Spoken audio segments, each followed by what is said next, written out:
नमस्कार. पंजाब डक 18, 19, 20 आणि 21च्या 4 दिवसामध्ये चांगला पाऊस पडणार आहे. काही ठिकाणी वारं सुटणार आहे, काही ठिकाणी गारपीट देखील होणार आहे.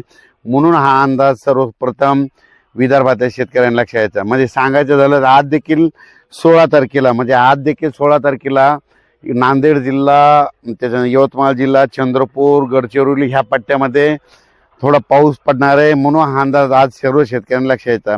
आज देखील महाराष्ट्रामध्ये बऱ्याच ठिकाणी रात्रीच्याला चांगलं आभाळ येऊन काही ठिकाणी थोडी थोडी सुरुवात झालेली दिसणार आहे. म्हणून हा अंदाज लक्षात यायचा. उद्या 17 तारखेला आणखीन बराच पावसामध्ये वाढ होणार आहे. पण 18, 19, 20, 21च्या दरम्यान राज्यात चांगला काही भाग बदलत वेगवेगळ्या भागात पावसाळ्यासारखा पाऊस पडणार आहे. म्हणून हा अंदाज लक्षात यायचा. ज्यांचा गहू काढणीस आलेला असेल तर तुम्ही गहू काढून घेऊ शकता, हरभरा काढून घेऊ शकता, मका उघड्या असली तर ती झाकून ठेवू शकता. वीट उत्पादकांना सांगू इच्छितो की तुम्ही काय करा, उद्यापासून तुमच्या विटा झाकून ठेवा, कारण की चांगला पावसाळ्यासारखा पाऊस पडणार आहे. म्हणून हा अंदाज लक्षात यायचा.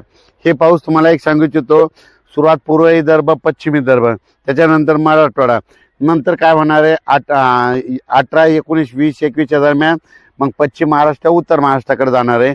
म्हणून हा अंदाज लक्षात यायचा. म्हणजे सांगायचं झालं तर हे पाऊस सांगायचं झालं तर महाराष्ट्रामध्ये दररोज एक दिवस प्रत्येक ठिकाणी येऊन जाईल. काही ठिकाणी जिथं पाऊस नाही पडला तिथं वारं तरी जोरात सुटणार आहे.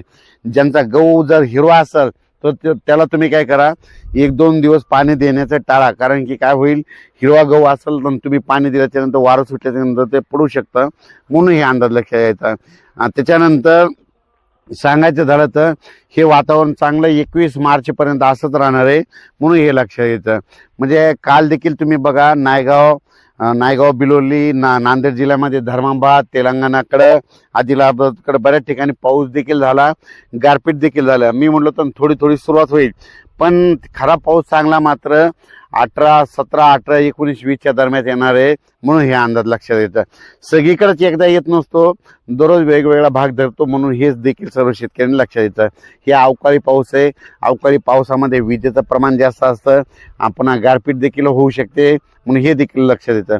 मग नेमकी गारपीट कुठं होऊ शकते तर तुम्हाला एक माहिती असं सांगतो. एखादी जर नदी असली, त्या नदीच्या बाजूला तिकडून 1 किलोमीटर आणि इकडून 1 किलोमीटर त्या पट्ट्यामध्ये कधी बी गारपीट होऊ शकते. म्हणून हे एक लक्षात येतं. एखादा कॅनल असला तर कॅनलच्या बाजूला दोन्ही साईडनं 1-1 किलोमीटरच्या अंतरानं त्या पट्ट्यामध्ये गारपीट होऊ शकते. जिथं डोंगराळ जमीन आहे, हलकी जमीन आहे, तिथे गारपीट होऊ शकते. पण गारपीट सगळीकडे होत नसते. म्हणून हे देखील सगळ्या शेतकऱ्यांना लक्षात यायचं. तर तुम्हाला एक सांगू इच्छितो, आमचा परभणी जिल्हा आहे. परभणी जिल्ह्यामध्ये 848 गाव आहेत. तर परभणी जिल्ह्यात देखील गारपीट होईल. 2-4 ठिकाणीच होईल, सगळीकडे होणार नाहीत. मग ते कुठं होऊ शकते, ज्या ठिकाणी खरपणाची जमीन आहे, हलकी जमीन आहे. मग कोणत्या एरियात होऊ शकते तुम्हाला एक सांगू इच्छितो. परभणी जिल्ह्यातला पालम, लोहा, कंधार ह्या साईडचा, पालम लोहाच्या ज्या साईडनं परभणी जिल्हा आहे त्या डोंगराळ भागामध्ये तिकडे गारपीट होऊ शकते. इकडं जिंतूर तालुक्यामध्ये एक डोंगराळ भाग आहे, तिकडे एक होऊ शकते. म्हणजे परभणी जिल्ह्यात 848 गावापैकी फक्त 5-6 गावालाच होते, सगळीकडे होत नाही. म्हणून हे देखील सर्व शेतकऱ्यांनी लक्षात घ्यायचं. माझी शेतकऱ्याला विनंती आहे, या पावसामध्ये विजेचं प्रमाण जास्त असल्यामुळं काल देखील तुम्ही बघा, धर्माबादकडे काय झालं, विजा पडल्या आणि त्या ठिकाणी 5 ते 7 मेंढ्या मृत्युमुखी पडल्या. म्हणून माझी शेतकऱ्याला विनंती आहे की तुम्ही घरी येताना रात्री त्याला पाऊस सुरू झाला आणि तुमचे जर बैल लिंबाच्या झाडाकडे असेल तर झाडावर वीज पडते. म्हणून माझी सर्व सगळ्या शेतकऱ्याला विनंती, पाळीव प्राण्याची काळजी घ्या. अचानक वातावरण बदल झाला तर उद्या लगेच परत एक मेसेज दिला जाईल. धन्यवाद.